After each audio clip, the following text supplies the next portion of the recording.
KSRTC bus തടഞ്ഞ സംഭവത്തിൽ Thiruvananthapuram mayor Arya രാജേന്ദ്രനും ഭർത്താവ് സച്ചിൻ ദേവ് MLA-ക്കുമെതിരെ കേസെടുത്തു. എന്തൊക്കെ ബഹളമായിരുന്നു.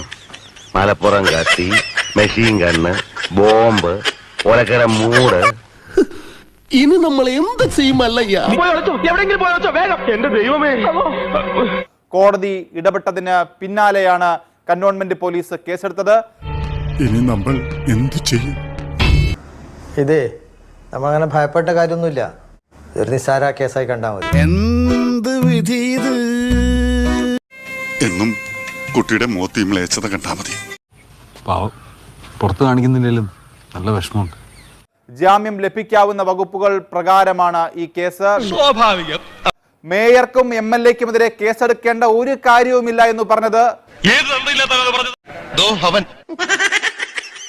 അവമാനിച്ചു എന്നുള്ള പരാതി, അവമാനിച്ചിട്ടില്ല എന്നുള്ള പരാതി രണ്ടെണ്ണം വന്നാൽ ഉറപ്പല്ലേ അതെടുക്കൂല?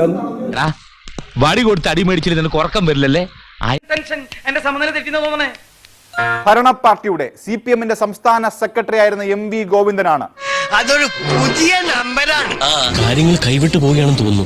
ഭരിക്കുന്ന കക്ഷിയുടെയും സർക്കാരിന്റെയും ധാർഷ്ട്യത്തിനും അധികാര പ്രയോഗത്തിനും പക്ഷപാതിത്വത്തിനുമേറ്റ കനത്ത തിരിച്ചടിയാണോ ഈ നീക്കം?